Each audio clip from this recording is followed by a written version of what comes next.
আমি রোজা সম্পর্কে দুইটা মাসালা বলি। রোজা থাকা অবস্থায় যারা ডায়াবেটিক্সের রোগী, ডায়াবেটিসের জন্য যাদের ইনসুলিন নিতে হয়,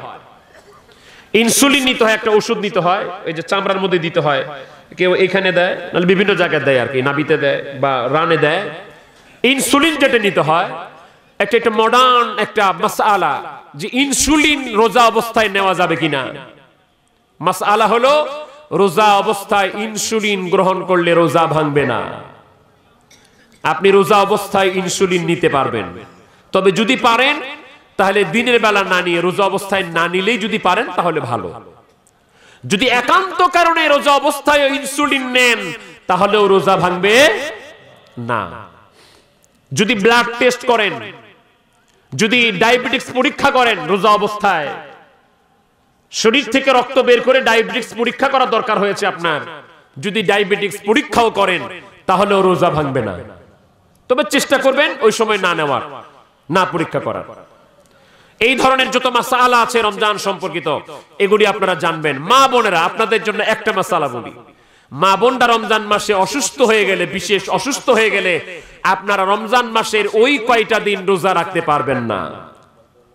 ওই কয়টা দিনের রোজা আপনাকে রমজান মাসের পরে গণনা করে যেই কয়দিন রোজা রাখতে পারেন নাই, ওই কয়টা দিন রোজা আপনাকে রমজান মাসের পরে আদায় করে দিতে হবে।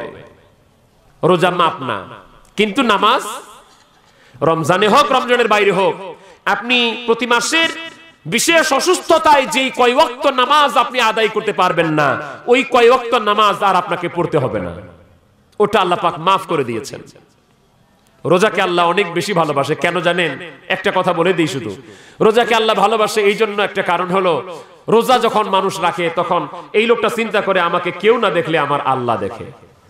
কিভাবে? এখন তো অ্যাটাচড বাথরুম হয়েছে, গোসলখানা হয়েছে। দুপুরের দিকে রমজান মাসে যদি গোসল করতে যান, আপনি সেহরি খেয়েছেন এই 5টার আগে, 4টার দিকে, তো ওই সময় থেকে মনে করেন 6-7 ঘন্টা হয়ে গেল, দুপুরে গোসল করতে গিয়েছেন, তখন কি পিপাসা লাগে নাই? লাগছে। অ্যাটাচড বাথরুম, দরজা বন্ধ, দরজা বন্ধ আছে, অ্যাটাচ বাথরুম, ওর ভিতরে কি আপনার মা আপনাকে দেখতেছে? বাবা দেখে? বন্ধু বান্ধব দেখে? দরজাটা তো বন্ধ। আচ্ছা, ওর ভিতরে কি পানি আছে? আছে। পিপাসা আছে? পিপাসাও আছে, পানিও আছে, কেউ দেখে না। তারপরেও কি কেউ ভুল করে বা ইচ্ছে করে? ভুল করে খালে সেটা ভিন্ন কথা, ইচ্ছে করে কেউ এক ঢোক পানি খায়? মুখের মধ্যে যেটুকু পানি থাকে এটাও চেষ্টা করে থুতু করে ফেলা দিতে। কেন ফালায় দেয়? ওই মানুষটার অন্তরে তখন বাবার ভয় থাকে না, মায়ের ভয় থাকে না, বন্ধুর ভয় থাকে না, দুনিয়ার কোনো মানুষের ভয় থাকে না। ওই লোকটা চিন্তা করে অ্যাটাচড বাথরুমে গোসলখানার ভিতরে আমাকে কেউ দেখে না, আমার আল্লাহ তো দেখে। আমার আল্লাহ কয় এই রোজাটাকে আমি আল্লাহ এত বেশি পছন্দ করি, কারণ মানুষ আমাকে ভয় করে সেখানেও পানি খায় না, খাবার খায় না। মনে করেন প্রথম রমজান ইফতার হবে 6টা 6 মিনিটে, ধরেন সাপোজ। আচ্ছা, এখনো 6টা 6 মিনিট হয় নাই, 5 মিনিট হয়েছে। সামনের মধ্যে কত সুস্বাদু খাবার, পেঁয়াজু আছে, ছোলা আছে, বুন্দিয়া আছে, তারপরে গাজর আছে, শসা আছে, শরবত আছে, খেজুর আছে, আঙ্গুর আছে, কিশমিশ আছে, এক এক ধরনের আইটেম ভর্তি করা সাজানো। এখনো 6টা 6 মিনিট হয় নাই, 5 মিনিট হয়েছে। বলেন তো কোন রোজাদার কি খায়? অপেক্ষা করে কতক্ষণ? যতক্ষণ না 6টা 6 মিনিট হয়। আমার আল্লাহ রাব্বুল আলামিন ওই সময় ফেরেশতাদেরকে নিয়ে তাকিয়ে থাকেন, ফেরেশতাদেরকে ডেকে বলেন, ফেরেশতারা রে তাকায়া দেখো, আমার বান্দাগুলি ওই বাংলাদেশের দিনাজপুরে ফুলবাড়ি থানার মধ্যপাড়ার আমার বান্দাগুলির দিকে তাকিয়া দেখো, আমি হুকুম দিয়েছি ওয়া আতিম্মুস সিয়ামা ইলাল লাইল, রাত না হওয়া পর্যন্ত রোজা ভাঙ্গো না, রাত পর্যন্ত রোজা রাখো। আমার বান্দাগুলি জানে 6টা 6 মিনিটে আজকে রাত হবে, সূর্য ডুববে, এখনো পর্যন্ত 6টা 6 মিনিট হয় নাই। আমার বান্দাগুলি, তাদের সামনে সুস্বাদু খাবার আছে, কলিজার মধ্যে তৃষ্ণা আছে, পেটের মধ্যে ক্ষুধা আছে, আমার হুকুম পালন করার জন্য বারবার ঘড়ির দিকে তাকায়। যতক্ষণ না আমি হুকুম দিব ততক্ষণ আমার বান্দা খাবে না। ওরে ফেরেশতারা রে, তোমরা বলছিলাম এরা খালি মারামারি করবে, কাটাকাটি করবে, খুনাখুনি করবে। না রে ফেরেশতারা, নাম আমি এই দৃশ্য তোমাদেরকে দেখাতে চাই। আমার বান্দাগুলি খালি মারামারি করবে না, খুনাখুনি করবে না। আমার বান্দাগুলি আমার একটা হুকুম পালন করার জন্য ঘন্টা গুনবে, মিনিট গুনবে, সেকেন্ড গুনবে। যতক্ষণ সেকেন্ডটাও পুরা হয় না, আমার হুকুমের অপেক্ষায় আছে। তাদের পেটে ক্ষুধা, বুকে তৃষ্ণা, সামনে খাবার, এরপরও খাবার খায় না। ফেরেশতাদেরকে আমার আল্লাহ পাক ডেকে বলেন, ফেরেশতারা রে, আমার এই বান্দাগুলি এই মুহূর্তে আমার কাছে যা দোয়া করবে আমি আল্লাহ কবুল করে নিব।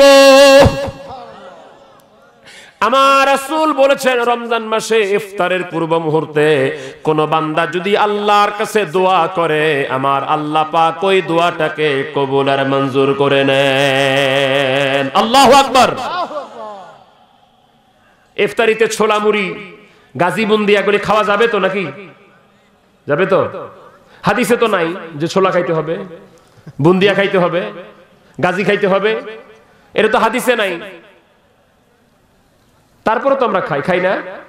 আচ্ছা, অনেকে খুঁজে শবে বরাতে এই যে হালুয়া রুটি তো হাদিসে নাই, ওনারা খুঁজে হালুয়া রুটি খাওয়ার কথা হাদিসে খুঁজে নাই, বেদাত লাগিয়ে দিয়েছে, বেদাত। তা আপনারা বলেন তো, এই যে ইফতারের সময় গাজী মুড়ি বুন্দিয়া খাওয়ার কথা তো হাদিসে আছে নাকি? না, এটাও তো নাই। আরে ভাই, সব জায়গায় সব ফতোয়া লাগাইতে হয় না। আমাদের ঈদের দিন আমরা সেমাই মুড়ি খাই না? ঈদের দিন সেমাই মুড়ি খাই, পোলাও গোস্ত খাই। কই হাদিসে ঈদের দিন সেমাই মুড়ি খাইতে হবে হাদিসে আছে? না। এটা একটা ট্র্যাডিশন, এটা একটা কালচার। এটা আপনি যে কোনো কালচার হতে পারেন, এটাকে ফরজ ওয়াজিব না মনে করে, আবশ্যক মনে না করে আপনি যে কোনো দিন খান। হালাল জিনিস আপনি নিজে খান, মানুষকে খাওয়ান, আল্লাহ পাক সওয়াব দিবেন। এইগুলো নিয়ে ফতোয়াবাজি করতে করতে করতে করতে এখন মানুষ যাবে কই, এই নিয়ে টেনশনে পড়ে গেছে। ঠিক, খালি বিভ্রান্ত আর বিভ্রান্ত। মানুষকে একত্রিত করে একটা দোকান উদ্বোধন করবে, বাড়ি উদ্বোধন করবে, এলাকার মানুষদেরকে ডেকে ডেকে আনবে, একটু মিলাদ শরীফ পড়াবে, একটু দুরূদ শরীফ পড়বে, একটু দোয়া করবে, এখানেও ফতোয়াবাজি, বেদাত বেদাত। আগে আপনারা মুরব্বীরা একটা বাড়ি উদ্বোধন করলে দোয়া করতেন না, মিলাদ শরীফ পড়তেন না? এখন এই যে বেদাত ফতোয়া দিয়ে হইছে কি জানেন? এখন দোয়া মিলাদ শরীফ যদি না পড়ানো যায়, যুবকরা চিন্তা করে না বাড়িটা তো উদ্বোধন করব, বাবা তো বাড়ি বানাইছে 1 কোটি টাকা দিয়া, নিয়ে আয় ডেক সেট, ঠিক, বাজা গান বাজা। যেখানে আল্লাহর কোরআন তেলাওয়াত হতো, এখন ধিক্কিম ধাক্কাম চলতেছে। আল্লাহর কোরআন তেলাওয়াত হতো, নবীর শানে দুরূদ সালাম হতো, আল্লাহর জিকির হতো, মানুষগুলি দোয়া করতো, আল্লাহ এই বাড়ির উপরে খাস রহমত নাজিল করো। এটার পরিবর্তে যখন গান বাজনা বাজে, তখন কি রহমত নাজিল হয়? না, গজব নাজিল হয়। আর আপনি খুঁজতেছেন শান্তি শান্তি শান্তি, শান্তি খুঁজেন। শান্তি যে কাজগুলি করলে হবে, সে কাজগুলি আপনাকে করতে হবে। মিলাদ শরীফটা পড়ি, এটা নিয়ে মানুষের এত অ্যালার্জি। একটু নবীকে দাঁড়ায় সালাম দিয়ে নবী সালাম আলাইকা বলি, এত অ্যালার্জি। কই ভাই, মিলাদ শরীফের মধ্যে আমরা কোরআন তেলাওয়াত করি, কোরআন হাদিসে নাই। তিরমিজি শরীফের 2য় খণ্ডের 119 পৃষ্ঠা রাসূল পাক সাল্লাল্লাহু আলাইহি ওয়াসাল্লাম হাদিসে বলেন, মান ক্বারা হারফাম মিন কিতাবিল্লাহি তাআলা ফালাহু হাসানা ওয়াল হাসানাতু বিআশরি আমসালিহা লা আকুলু আলিফ লাম মিম হারফুন ওয়ালাকিন আলিফুন হারফুন ওয়া লামু হারফুন ওয়া মিমু হারফুন। আমার রাসূল বলেন, কোরআনের একটি অক্ষর তেলাওয়াত করে আমার আল্লাহ পাক তাকে 10টি সওয়াব দান করে দেন। সুবহানাল্লাহ। তো মিলাদ শরীফের মধ্যে তো কোরআন তেলাওয়াতই করা হয়। 2য় নাম্বার, মিলাদ শরীফের মধ্যে নবীজির শানে দুরূদ শরীফ পড়া হয়। দুরূদ শরীফ পড়া কি নাজায়েজ? না। আল্লাহর কোরআন আমি মুখস্থই বলি, হাফেজ সাহেবরা তোমরা মিলাই নিও, ভুল হলে আমাকে বলে দিও। আল্লাহর কোরআনুল কারীম 22 পারার যেটা অংশ সূরা হাজাবের 56 নম্বর আয়াতে আমার আল্লাহ পাক বলছেন, ইন্না ইন্নাল্লাহা ওয়া মালাইকাতাহু ইউসাল্লুনা আলান নবী ইয়া আইয়ুহাল্লাযীনা আমানু সাল্লু আলাইহি ওয়া সাল্লিমু তাসলিমা। একটু দুরূদ শরীফ পড়েন। আল্লাহুম্মা সাল্লি আলা সাইয়্যিদিনা মাওলানা মুহাম্মাদ সাইয়্যিদিনা अपनी अल्लाहर प्यारा हबीब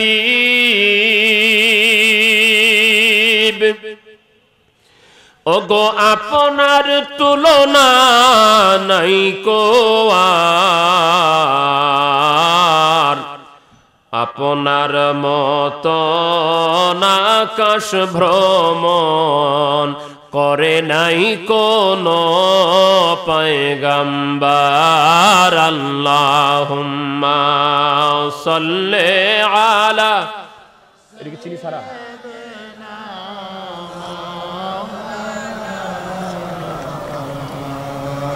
आला सय्यदना मौलाना रब्बुल आलमीन कुरान पाके सूरा हजाबेर 56 নম্বর আয়াতে বলেন, নিশ্চয় আল্লাহ এবং তার ফেরেশতাগণ নবীর উপরে দুরূদ শরীফ পড়ছেন এবং পড়তে থাকবেন। যারা ঈমানদার, যারা মুমিন, তোমরা আমার ওই নবীর উপরে দুরূদ শরীফ পড়ো আর আমার নবীকে সালাম দাও। তা নবীর শানে দুরূদ সালামের কথা কোরআন শরীফে আছে না ভাই? তাহলে মিরাজ শরীফের মধ্যে তো আমরা নবীর শানে দুরূদই পড়ি, নবীকে সালামই দেই। একবার দুরূদ শরীফ পড়লে লাভ কি? এই প্রসঙ্গে কথা বলতে গেলে 2-3 ঘন্টা দরকার। আমি একটা হাদিস আপনাকে শোনাই দিই।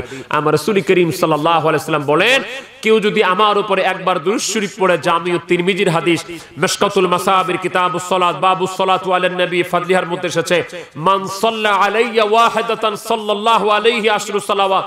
আমার আল্লাহ পাকের হাবিব বলেন, কেউ যদি আমার উপর একবার দুরূদ শরীফ পড়ে, আমার আল্লাহ পাক তাকে 10টি রহমত দান করেন। সুবহানাল্লাহ। কেউ যদি আমার উপরে একবার দুরূদ শরীফ পড়ে, আমার আল্লাহ পাক তার 10টি গুনাহ মাফ করে দেন। কেউ যদি আমার উপরে একবার দুরূদ শরীফ পড়ে, আমার রাসূল বলেন, আমার আল্লাহ পাক তার মর্যাদা 10 গুণ বাড়ায়া দেন। দ্বিতীয়ত, আপনারা কি কিয়ামতের দিন আমার নবীর কাছে থাকতে চান? দেখি হাতটা একটু হাতটা দেখতে যাই, কে কে কাছে থাকতে চান নবীজির? নবীজির কাছে যারা থাকতে চান হাত তুলে লাগে দেখান। যারা কাছে থাকবেন না তার হাত তোলার দরকার নেই, হাত নামান। কাছে তো থাকতে চাই, লাভ কি? নবীজির কাছে থাকলে লাভ কি? নবীজি আল্লাহ পাক কোরআন পাকে বলেছেন সূরা আত-তাহরিমের 26 পারায় 28 পারায় 66 নম্বর সূরা, সূরা আত-তাহরিমের 8 নম্বর আয়াতে আল্লাহ পাক বলছেন, ইয়াউমা লা ইউখিযিল্লাহুন নাবিয়্যা ওয়াল্লাযীনা আমানু মা'আ। কিয়ামতের ময়দানে আমি আল্লাহ বিন্দু পরিমাণ আমার নবীকে পেরেশান করব না, আর আমার নবীর কাছে যারা কিয়ামতের দিন থাকবে, আমার আল্লাহ বলে বিন্দু পরিমাণ তাদেরকে অপমান করব না, আমি আল্লাহ সোজা জান্নাত দান করে দিব। তাহলে কিয়ামতের দিন নবীর কাছে থাকতে পারলেই লাভ। আপনারাও কাছে থাকতে চান, তো পদ্ধতিটা কি? কেমনে থাকতে পারবো? এর জবাব নবীজি বলেছেন। তিরমিজির হাদিস, নাসাঈর হাদিস, মিশকাত শরীফের হাদিস। আমার দয়ার নবীজি বলেছেন, আউলান নাসি বি ইয়াউমাল কিয়ামাতি আকসারুহুম আলাইয়াস সালাওয়াত। কিয়ামতের দিন আমার কাছে ওই উম্মতগুলি আমার থাকবে যারা দুনিয়াতে আমি নবীর উপর বেশি পরিমাণ দুরূদ শরীফ পড়বে। সুবহানাল্লাহ। তাহলে বেশি দুরূদ শরীফ পড়া দরকার আছে না নাই? তো মিলাদ শরীফের মধ্যে তো আমরা দুরূদ শরীফই পড়ি। এশার নামাজের পরে ঘুমাবার আগে আমি একটা কথা বলি, আমার জাকির ভাইরা বোনেরা, এশার নামাজের পরে ঘুমাবার আগে তরিকায়ে নকশবন্দিয়া মুজাদ্দিদিয়া তরিকার অনুযায়ী 500 বার দুরূদ শরীফ পরে দয়াল নবীজিকে নজর না দিলে যেদিন আপনি আপনার হৃদয়টাকে মদিনাওয়ালার প্রেমে পাগল বানাতে পারবেন, ওই দিনই রাত্রে আমার দয়াল নবী আপনাকে দেখা দিবেন। নবীকে দেখার চারটা ক্যাটাগরি আমি বলে দিই, নবীকে দেখার চারটা পদ্ধতি আমি বলে দিই। এক নাম্বার পদ্ধতি হলো, আমার রাসূল করিম সাল্লাল্লাহু আলাইহি ওয়াসাল্লামকে দেখতে হলে, স্বপ্ন যোগে তাকে পাইতে হলে, নবীজিকে দেখতে হলে নবীর তরিকায় আসতে হবে, তরিকা ছাড়া হবে না। আপনি না হলে আমাকে দেখান যে কোন লোক তরিকা ছাড়া নবীকে পেয়েছে, না আপনি আমাকে দেখান ওলি আল্লাহ ছাড়া কে ওলি আল্লাহ হয়েছে, হয় নাই। তাহলে এক নাম্বার, নবীকে পাইতে হলে নবীর তরিকায় আসতে হবে। দুই নাম্বার, নবীজির আদর্শকে ফলো করতে হবে। নবী যে কাজগুলি পছন্দ করতেন, আমাকে ওই কাজগুলি পছন্দ করে আমল করতে হবে। তিন নাম্বার, আমার দয়াল নবীজির শানে বেশি করে দরুদ শরীফ পড়তে হবে। নবীর দরুদ ছাড়া কেউ নবীকে পায় নাই। চার নাম্বার, নবীকে দেখার পিপাসা অন্তরে পয়দা করতে হবে, পিপাসা ছাড়া হবে না। কেমন? এক লোক এক অলির কাছে গেছে, হুজুর আমি নবীকে দেখতে চাই, আমাকে বলেন আমি কেমনে নবীকে দেখব। আল্লাহর ওলি বলছে তুমি নবীকে দেখতে চাও? জি। আচ্ছা তাহলে আমি তোমাকে একটা সিস্টেম দেই, এই সিস্টেম মতো আগাইলে তুমি নবীকে দেখতে পারবা। হুজুর বলেন। তুমি 3 দিন 3 রাত পানি খাবা না। আচ্ছা চতুর্থ রাত্রে তুমি পানি খাবা না কিন্তু ঘুমাবা, 3 রাত ঘুমাবাও না, পানিও খাবা না। চতুর্থ রাত্রে ঘুমাইতে পারবা কিন্তু পানি খাইতে পারবা না। এই লোক 3 দিন 3 রাত পানি খায় না, ঘুমায় না, চতুর্থ রাত্রে ঘুমাইতে গেছে, পানি খায় নাই, ঘুমের মধ্যে খালি স্বপ্ন যোগে আর নবীকে দেখে না, খালি পানি দেখে, খালি পানি দেখে। সমুদ্রের পানি, নদীর পানি, পুকুরের পানি, খালের পানি, বিলের পানি, খালি দৌড়াইতেছে আর সব জায়গা থেকে পানি খাইতেছে স্বপ্নে আর কি। সকালবেলা সারা রাত স্বপ্নে পানি খাইছে। সকালবেলা যায় হুজুরকে বলছে, হুজুর আপনি আমাকে কি বললেন আর কি হইল? কেন? আমি আসছিলাম আপনার কাছে নবীকে দেখার জন্য, নবীকে স্বপ্নে দেখবো, আপনি আমাকে বলছেন এই থিওরি মতো আগে নবীকে দেখতে পাবা। হুজুর আমি তো নবীকে দেখি নাই।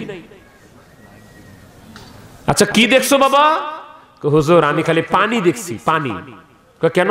হুজুর আপনি যে বলছিলেন 3 রাত 3 দিন পানি খাবো না আর ঘুমাবো না, চতুর্থ রাত্রে ঘুমাবো কিন্তু পানি খাবো না। হুজুর আমি তাই করছি, চতুর্থ রাত্রে আমি ঘুমাইতে গেছি, পানি ছাড়া আর আমি কিছুই দেখি না, তো পানি খালি স্বপ্ন যোগে পানি খাইছি। আল্লাহর ওলি বলে, বাবা এটাই হলো নবী দেখার থিওরি।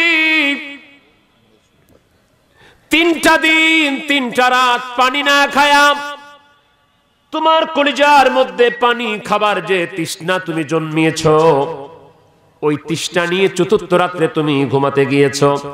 তোমার মনের মধ্যে পানি খাবার যতটা তৃষ্ণা ছিল, অতটা তৃষ্ণা নিয়া, নবী দেখার তৃষ্ণা নিয়া তুমি যেদিন ঘুমাতে পারবা, ওই দিন ঠিকই আমার নবীকে স্বপ্নে দেখবা। মেরা দিল তরফ রহা হ্যায়, মেরা জল রহা হ্যায় সিনা,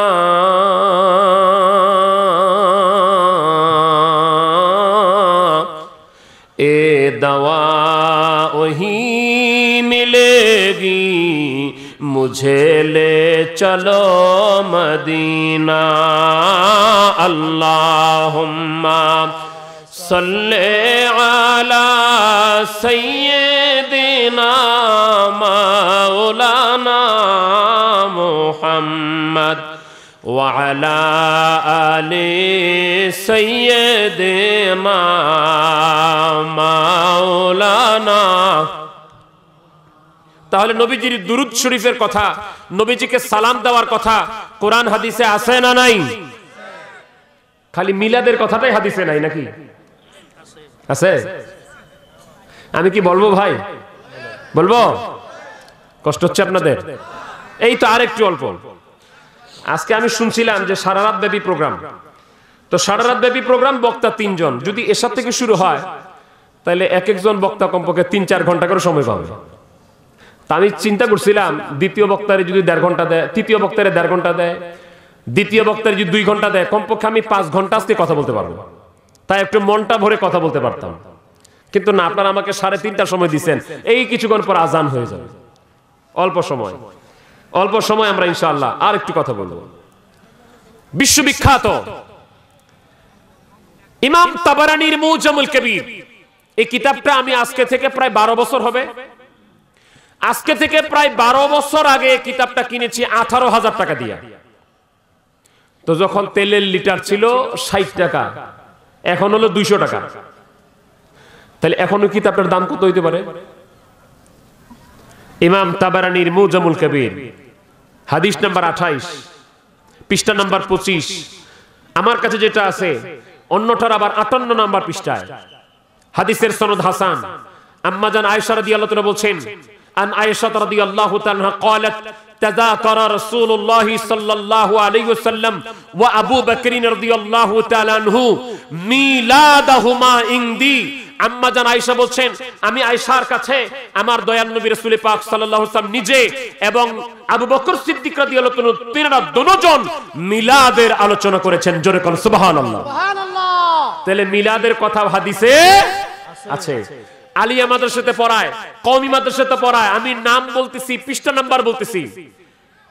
আলিয়া মাদ্রাসার টাইটেলে পড়ায় হাদিস বিভাগে, কওমি মাদ্রাসার দাওরায় পড়ায় বিশ্ববিখ্যাত জামিউত তিরমিজি শরীফের এর লেখক আজকে থেকে 1200 বছর আগে তিরমিজি শরীফের দ্বিতীয় খণ্ডের 203 পৃষ্ঠায় আলাদা একটা বাব লিখেছেন, আলাদা একটা লেসন ক্রিয়েট করেছেন, যে বাবের নাম হলো বাবু মা জাআ ফি মিলাদিন নবী সাল্লাল্লাহু আলাইহি সাল্লাম। আজকে থেকে 1200 বছর আগের কিতাবে ইমাম তিরমিজি আলাদা বাব লিখেছেন, যে বাবের নাম হলো, তিনি বলতেছেন আমি এই অধ্যায়ের মধ্যে যে হাদিসগুলি আনবো, এই হাদিসগুলি হলো আমার নবীজির মিলাদের হাদিস। জোরে কোন সুবহানাল্লাহ। তাহলে আজকে যারা বলছে মিলাদ নাই, আমি মারামারি চাই না, ঝগড়া চাই না, ফাসাদ চাই না, আমি অনুরোধ করব, পরামর্শ দিব, আরেকটু ভালো করে হাদিস পড়তে হবে, আরেকটু ভালো করে গবেষণা করতে হবে। 2 লক্ষ হাদিসের হাফেজ আল্লামা জালালউদ্দিন আব্দুর রহমান সুয়ুতী রাহমাতুল্লাহ, তিনি বলেছেন যে আমি মিলাদের দলিল পেয়েছি নবীর হাদিস থেকে, সুন্নাত থেকে। সুবহানাল্লাহ। তিনি হাদিস জানতেন কয় লক্ষ? 2 লক্ষ। উনার কথাটা আল হাবিলিল ফতোয়ার মধ্যে, সিরাতুল হালবিয়ার মধ্যে, তাফসীরুল বায়ানের 9ম খণ্ডের 64 পৃষ্ঠার মধ্যে আপনি খুলে দেখেন, আমাদের কাছে সব কিতাবগুলি আছে।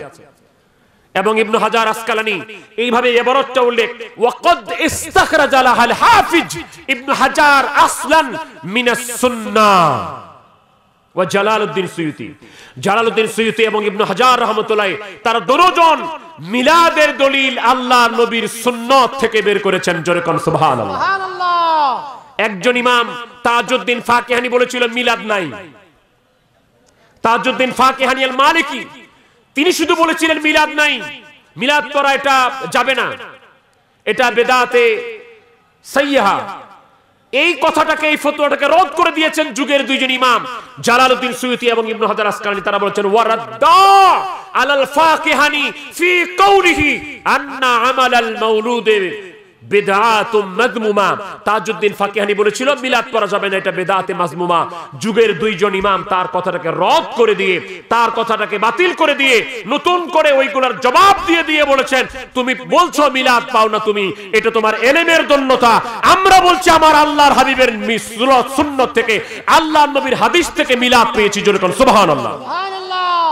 এইজন্য কওমি আলেমদের শিরতাজ আশরাফ আলী থানভী সাহেব, যে আশরাফ আলী থানভী সাহেব তাবলীগ জামাতের প্রতিষ্ঠাতা, ইলিয়াস মেওয়াতি সাহেবের আসল ওস্তাদ, যার খুতবার কিতাব আগামী জুমাতে অনেক ইমাম সাহেব ভাইরা জুমার দিন মসজিদে পড়বে। খুতবাতুল হাকামের লেখক আশরাফ আলী থানভী সাহেবের বেহেশতি জওয়ারের 2য় খণ্ডের 222 পৃষ্ঠায় এমদাদিয়া পুস্তিকালয় থেকে ছাপানো শামসুল হক ফরিদপুর সাহেবের অনুবাদকৃত বইটা পাইতে যেন বেগ না পাইতে হয়, পুরোটা বলে দিলাম। বেহেশতি জওয়ারের 2য় ভলিউমের 222 পৃষ্ঠায় এমদাদিয়া পুস্তিকালয় থেকে ছাপানো, অনুবাদ করেছেন শামসুল হক ফরিদপুর সাহেব। মূল লেখক আশরাফ আলী থানভী সাহেব, তিনি বলেছেন শুধু রবিউল আউয়াল মাসে নয়, শুধু মাসে বছরে 2 একবার নয়, বরং প্রতি মাসে মাসে, প্রতি সপ্তাহে সপ্তাহে, প্রতি বাড়িতে বাড়িতে, প্রতি দোকানে দোকানে অধিক পরিমাণে মাহফিলে মিলাদের আয়োজন হওয়া নিতান্ত বাঞ্ছনীয়। তাহলে আজকে আপনি যদি বলেন যে মিলাদ পড়া যাবে না, মিলাদ নাই, থাকেন আপনার ফতোয়া লয়ে, ঠিক আপনি পড়েন না। কিন্তু আমরা পড়েছি, পড়ছি, ইনশাআল্লাহ পড়তেই থাকবো। আমরা পড়তে থাকবো, আপনি পড়েন না, আপনি বসে থাকেন, শুয়ে থাকেন, যেমনে পারে তেমনে থাকেন। কিন্তু যারা আল্লাহর হাবিবের শানে মিলাদ শরীফ পড়ে, নবীকে সালাম দেয়, দুরূদ শরীফ পড়ে, কিয়াম করে, বাধা দিতে আইসেন না ভাই, বাধা দিতে আইসেন না, বাধা দিয়েন না। আমরা আপনাকে ফরজ ওয়াজিব বলে আপনাকে পায়ে বাড়ি দিয়ে দাঁড় করাতে চাই না। মিলাদ শরীফ পড়ে পড়ে নবীজিকে দাঁড়িয়ে সালাম দিয়ে দিয়ে অসংখ্য আল্লাহর ওলিরা, অসংখ্য মানুষ আমার নবীকে স্বপ্ন যোগে দেখেছেন। এর অসংখ্য প্রমাণ দালায়েল আছে, আমি অন্যদিন সময় পেলে বলবো ইনশাআল্লাহ। যারাই মিলাদ শরীফ নিয়ে কথা বলেছেন, যুগের ইমামরা, এই মসজিদের ইমাম ওই মসজিদের ইমাম না, যুগের যারা ইমাম, তারা সকলেই মিলাদ শরীফের পক্ষে কথা বলেছেন। তারা সকলেই মিলাদ শরীফের পক্ষে কথা বলেছেন। কারণ মিলাদ শরীফের মধ্যে যে আমলগুলি করা হয়, এই আমলগুলি প্রত্যেকটা কোরআন সুন্নাহ মোতাবেক। আমরা বলি আলহামদুলিল্লাহ, আলহামদুলিল্লাহ। এটা অত্যন্ত, যতগুলি আমল হয় এগুলি ফজিলতপূর্ণ আমল, এগুলি ফজিলতপূর্ণ আমল। আপনি বলতে চান তো আপনারা যেভাবে মিলাদ করেন এইভাবে নবীর জামানায় ছিল না, এটা বলতে চান তো? এটা বলতে চান? আপনি এই যুক্তি দিতে চান? আমিও বলবো, আপনি যেই সিস্টেমে এখন তাফসিরুল কোরআন মাহফিল করছেন, ওই সিস্টেমে তাফসিরুল কোরআন মাহফিল আমার নবীর সময় ছিল না। বন্ধ করে দেন, নাহলে আপনি আমাকে দেখান যে আমার নবীজি কোন মাঠে অথবা কোন সাহাবী 3 দিন ব্যাপী তাফসিরুল কোরআন মাহফিল করেছিল। দেখান আমাকে, পারবেন না দেখাতে। মাদ্রাসার বাৎসরিক মাহফিল হয়, বিভিন্ন প্রোগ্রাম হয়, আপনি আমাকে দেখাতে পারবেন যে এইভাবে এই ধরনের প্রোগ্রামে যে বক্তা দাওয়াত দিয়েছেন আপনারা? এই খালি এই ওরস মাহফিলে না, তাফসির মাহফিলে হয়, ওয়াজ মাহফিলে হয়, জলসা মাহফিলে হয়, সবগুলিতে এরকম বক্তা দাওয়াত দেন, সিস্টেম করেন, প্যান্ডেল করেন, দাওয়াত দেন, মাইকিং করেন। এই যে একটা সিস্টেম, একজন পরে বক্তা, আরেকজন উঠে, একজন পরে একজন, একজন প্রধান অতিথি, দ্বিতীয় অতিথি, একজন প্রধান বক্তা, একজন দ্বিতীয় বক্তা। আপনি দেখান তো এই সিস্টেমে তাফসিরুল কোরআন মাহফিল নবীর সময় কোথায় ছিল? ছিল না। কিন্তু জায়েজ কেন? কারণ এর মধ্যে যতগুলি কাজ হয় সবগুলি নাজায়েজ না, এই জন্য জায়েজ। তো তাফসির মাহফিল এই সিস্টেমে ছিল না, কাজগুলি বৈধ হচ্ছে। এটা যদি জায়েজ হয় তো আমার নবীর নামের মাহফিলটা কেন জায়েজ হবে না? ভাইরা আমার, যে নবী ছাড়া শাফাআতের উপায় নাই কারো। যাক, আমি আর সেদিকে যেতে পারছি না।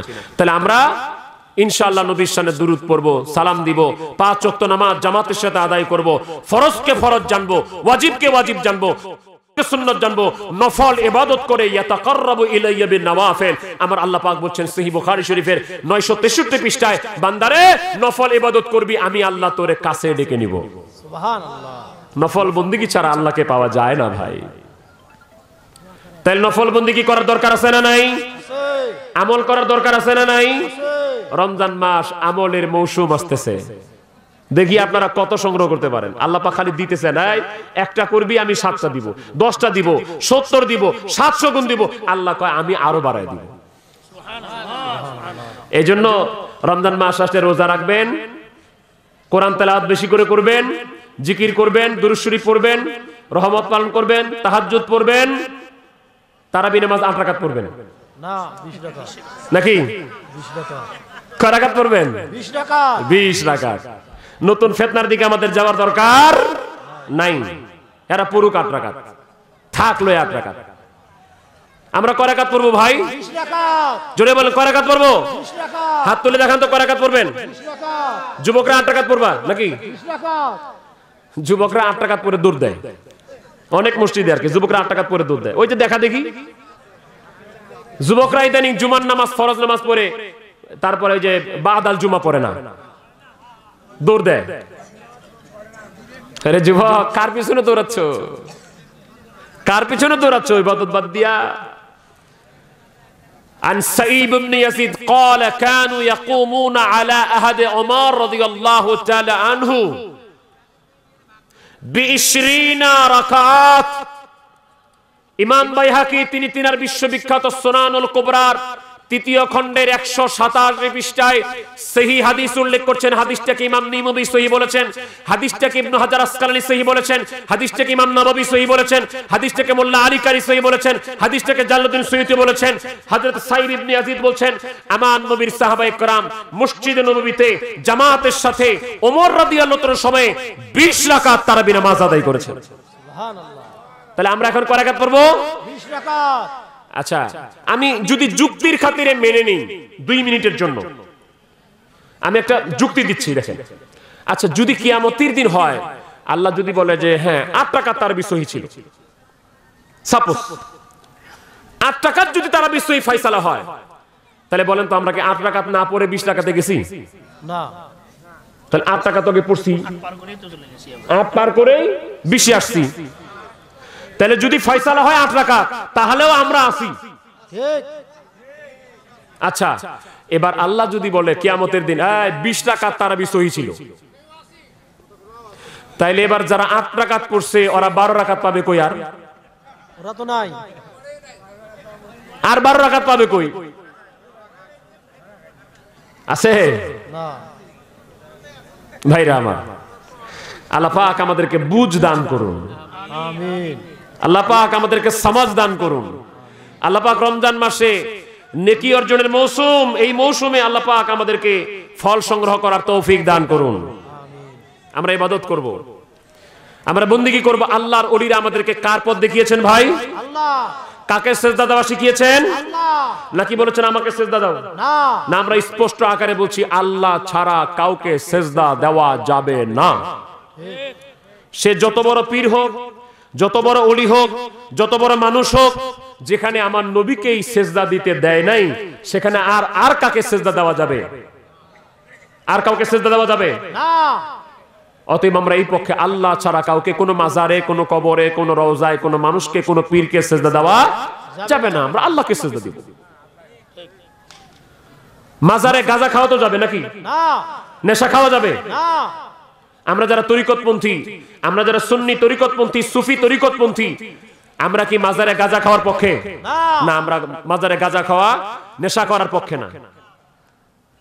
যারা দুষ্ট লোক, যারা নেশাখোর, তারা মাজারটাকে অনেক সময় নিরাপদ জায়গা মনে করে সেখানে গাঁজা খায়। ঠিক।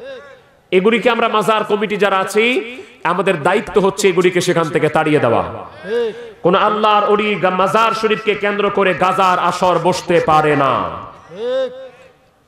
আমরা প্রশাসনের প্রতি দৃষ্টি আকর্ষণ করছি। আপনারা এত নেশাখোর ধরতেছেন, এত গাজার আড্ডা, মাদক বিরোধী আপনারা অভিযান চালাচ্ছেন, মাদক নিয়ন্ত্রণ আইনে আপনারা অভিযান চালাচ্ছেন কেন? এত যে মানুষ বলে, আসলে তো এগুলি হয় কি না আল্লাহ জানে। এত যে বলতেছে যে মাজারে গাঁজা খায়, কই আইন প্রশাসন সেখানে যে এত তাদেরকে ধরে না? যান, প্রশাসনকে অনুরোধ করছি, যেই মাজারে গাঁজা খাওয়া হবে ওগুলিকে ধরে ধরে আপনি ঢুকায় দেন ভিতরে। এখানে গাঁজা টাজা খেয়ে আল্লাহর ওলির মাজারকে অপবিত্র করতে দেওয়া হবে না। তবে এই অজুহাতে কোন আল্লাহর ওলির মাজারে হামলা করতেও দেওয়া হবে না। এই অজুহাতে আল্লাহর একটা ওলির মাজারে, আল্লাহর ওলির দরবারে আর একটা হামলা যেন না হয়। ভাইয়া আমার, অনেকে মনে করছেন এই দেশে মাজার, আল্লাহর ওলিদের দরবার নষ্ট করে দিয়ে, ভেঙে দিয়ে আপনি শান্তি কায়েম করবেন, ইসলাম কায়েম করবেন, আজীবনও সম্ভব না। কারণ অমানুষগুলি আল্লাহর ওলির দরবারে গিয়ে মানুষ হয়, খারাপ মানুষ ভালো মানুষ হয়, সাধারণ মানুষ আল্লাহর ওলি হয়। এই প্রমাণ বহু আছে, আমি অন্যদিন দিব ইনশাআল্লাহ তাআলা। আমরা একটি কথা বলছিলাম, মুসা আলাইহিস সালামকে আল্লাহ পাক বললেন, এই আমার একটা বান্দা, আমার একটা ওলি ময়লার মধ্যে পড়ে আছে, যাও মুসা তুমি তাকে গোসল দিয়া কাফন পরায়া সুন্দর করে দাফন করে দাও। মুসা আলাইহিস সালাম খবর নিল যে এই লোকটা হলো ওই জামানার সবচেয়ে খারাপ মানুষ। আল্লাহ ডেকে কয়, এটা আমার বন্ধু। ওনার আর মানে বুঝে আসে না, আল্লাহ এই লোকটাকে সব এলাকার মানুষ বলে এটা নাকি খারাপ লোক, আপনি বলেন এটা আপনার বন্ধু, কেমনে গো আল্লাহ? আপনারা তো প্রিয় হয়ে গেল কেন? খাসাইসুল কুবরা আল্লামা জালালউদ্দিন আব্দুর রহমান সুয়ুতি রাহমাতুল্লাহ আলাইহি বলেন, আমার আল্লাহ পাক মুসা কালিমুল্লাহকে বললেন, মুসা রে শোনো, তোমার উপরে যে তাওরাত কিতাব আমি নাযিল করেছি, ওই তাওরাত কিতাবের মধ্যে আমার আখেরি নবী মুহাম্মাদুর রাসূলুল্লাহ সাল্লাল্লাহু আলাইহি ওয়াসাল্লামের নামটা আমার ওই বান্দা যতবার পড়তো, ওই নামের উপরে, আমার নবীর নামের উপরে, আমার আখেরি নামে নবীর নামের উপরে ওই লোকটা চুমা খাইতো।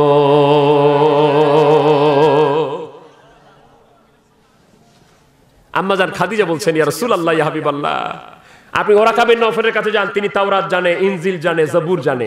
ওরাকা বিন নওফলের কাছে গেলেন, নবী উনি বললেন, ওরাকা বিন নওফল বললেন, আপনাকে আল্লাহ পাক ওহী দিয়েছেন, আপনার কাছে যে ফেরেশতা এসেছিল তিনি হচ্ছেন হযরতে জিবরাইল আলাইহিস সালাম। জোরে কোন সুবহানাল্লাহ। সুবহানাল্লাহ। আপনি নবী আম্মা জান খাদিজাকে নবীজি বললেন, খাদিজা রে, খাদিজা আমি আল্লাহ পাকের রাসূল, আমি আল্লাহ পাকের নবী। ওরাকা বিন নওফলও বলতেছে আমার উপরে ওহী নাযিল হয়েছে। খাদিজা রে বলো তো, আমাকে কি মানুষগুলি বিশ্বাস করবে? তুমি কি বলো? আম্মা জান খাদিজা বললেন, হুজুর দুনিয়ার কে বিশ্বাস করলো আর কে করলো না সেটা যায় আসে না। হুজুর দীর্ঘ 15টা বছর ধরে অপেক্ষা করতেছিলাম কোন দিন এসে আপনি বলবেন আমি আল্লাহ রাসূল, আর আপনার কাছে আমি কলেমা পড়ে মুসলমান হয়ে যাব।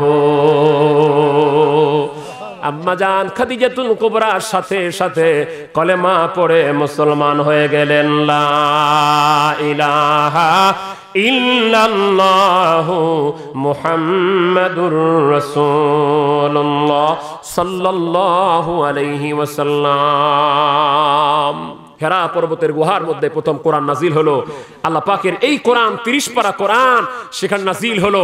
আমার আল্লাহর কথাগুলি আমার আল্লাহ পাক আমাদেরকে জানিয়ে দিয়েছেন এই বইয়ের মধ্যে, এই রিসালার মধ্যে, এই কিতাবের মধ্যে, এই গ্রন্থের মধ্যে আমার আল্লাহর সব কথাগুলি আছে। যে মানুষটি আল্লাহর কোরআন তেলাওয়াত করলো সেজন্য আল্লাহর সাথে কথা বললো। এরকম একটা প্রতিষ্ঠান আপনাদের আজকে এইখানে এ মাজার শরীফ সংলগ্ন মধ্যপাড়া পাকুড়িয়া মাজার হাফিজিয়া এতিমখানা, এই মাদ্রাসাতে হাফেজে কোরআনরা আজকে 8 জন হাফেজে কোরআন হয়েছে।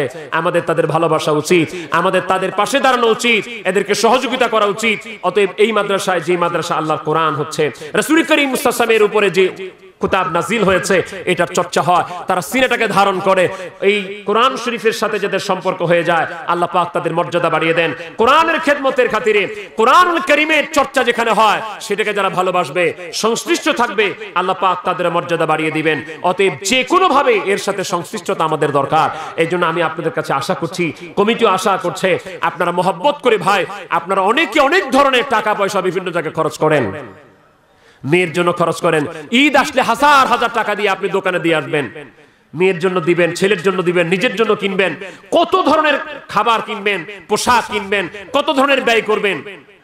বলেন তো এটা কি কবরে পাওয়া যাবে? যাবে না। কিন্তু আল্লাহর কোরআন চর্চা, আল্লাহ এবং আল্লাহ রাসূলের জায়গায় যদি আপনি দেন আপনার উপার্জিত টাকা পয়সা, ইহকালে আল্লাহ পাক আপনার মর্যাদা বাড়িয়ে দিবেন। কিয়ামতের আগে কবরে যখন চলে যাবেন, কবরের ভিতরে ইমাম গাজালি বলেন, একটা মানুষকে যখন কবর দেওয়া হয়, দাফন করে দেওয়া হয়, সেখানে কবরে কেউ থাকে না, কেউ কবরে নাই, ওই লোকটা একাকী হয়ে যায়। একাকিত্বের মধ্যে, অন্ধকারের মধ্যে সে একটা আভা দেখতে পায়, একটা প্রতিকৃতি দেখতে পায়। তখন কবরবাসী জিজ্ঞেস করে, আহারে তুমি আজকে আমার কবরে কে? যে কবরে আমার বাবা আসে নাই, মা আসে নাই, ছেলে আসে নাই, আসে নাই, ভাই আসে নাই, বোন আসে নাই, বন্ধু আসে নাই, কে হে তুমি আমার কবরে? ওই আবয়বটা বলবে, ওরে আল্লাহর বান্দা, তুমি কি বুঝতে পারো নাই? তুমি কি চিনতে পারো নাই? এটাও হতে পারে মধ্যপাড়া হাফিজিয়া মাদ্রাসার মাহফিলে তুমি গেছিলা, ওরস মাহফিলে শুনেছ আল্লাহর কোরআনুল কারীমের খেদমতের জন্য তোমার কাছে বলা হয়েছিল, তুমি তোমার হাত দিয়া তুমি দান করেছিলা, তোমার পকেটের টাকাগুলো দান করেছিলাম, তোমার উপার্জনের টাকাগুলি তুমি আল্লাহর পথে ব্যয় করেছিলা। তখন ওই আবয়বটা বলবে, ও আল্লাহর বান্দা, আমি হলাম সেই দিনের তোমার সেই দান, তোমার সেই দিনের সেই নেকামল। আজকে থেকে কিয়ামত পর্যন্ত তোমার কবরে কেউ সাথী হবে না, মা হবে না, বাবা হবে না, বোন হবে না। আমি তোমার দানগুলি কিয়ামত পর্যন্ত তোমার কবরের সাথী হয়ে গেলাম। জাহান্নামের আযাব আসলে আমি তোমাকে আল্লাহর পক্ষ থেকে রক্ষা করব, আমি তোমাকে রক্ষা করব। ভাই, দুনিয়ার সিকিউরিটির জন্য, দুনিয়ার নিরাপত্তার জন্য কত টাকা খরচ করি, কত সিকিউরিটি খরচ করি, কত সেফলি গাড়িতে চলি। 50,000 বছরের সিকিউরিটির জন্য আমি বলবো হাফিজিয়া মাদ্রাসাতে 5,000, 10,000, 2,000, 1,000, কমপক্ষে 500 টাকা দিয়ে হলো আমি আপনাদের প্রতি আহ্বান করি মুসাফির হিসেবে। সামনে রমজান মাস, আজকে এই রাত শেষ রাত, ফজর আজান হয়ে যাবে, এই রাত্রে শেষ রাত্রে আমার আল্লাহর দরবারে আমরা মুনাজাত করব। আপনাদের যদি নেক বাসনা থাকে যে আমি নবী দেখতে চাই, আপনাদের যদি নেক বাসনা থাকে আমার বাবা মা কবরে চলে গেছে, কি হালে আছে আমি জানি, আমার বাবা মার কবরটাকে যেন আল্লাহ পাক এই মুহূর্তে জান্নাত বানিয়ে দেন। তৃতীয় নাম্বার, আপনার নেক বাসনা আছে আল্লাহ যেন আমাকে কোনোদিন অভাব না দেন। অন্য নেক বাসনা আপনাদের আছে, আমি তিনটা বললাম। ভাইজান রাসূল করিম সাল্লাল্লাহু আলাইহি ওয়াসাল্লাম বলছেন, ইমাম বাইহাকি বর্ণনা করছেন, কোন সন্তান যদি বাবা মা কবরে দান করে, সাথে সাথে আল্লাহ রহমতের ফেরেশতাগুলি একটি নূরের টুপি বানিয়ে তার কবরে বলে, তোমার সন্তান গিয়েছিল ওরস মাহফিলে, হাফিজিয়া মাদ্রাসার মাহফিলে গিয়েছিল, তোমাকে দান করে করে, টাকা পয়সা দান করে করে, দেখো তোমার সন্তান খালি হাতে ফিরে নাই, তোমার জন্য এটা পাঠিয়ে দিয়েছে। একটা নূরের টুপি সন্তানের পক্ষ থেকে বাবা মাকে দিয়ে দেওয়া হবে, বাবা মা খুশি হয়ে যাবে। পাশে আরেকটা কবর আছে, আর ওই লোকগুলি বলবে আমার ছেলেটাও তো গেছিল, কই আমার ছেলেটা তো আমাকে কিছু দিল না। এজন্য যার বাবা মা কবরে আছে, দাদা দাদি কবরে আছে, তাদের কাছে কিছু পাঠাবার জন্য, তাদেরকে কিছু দেওয়ার জন্য নিয়ত করে ফেলেন। এদের হাত থাকবে, দান করার আর সামর্থ্য থাকবে না।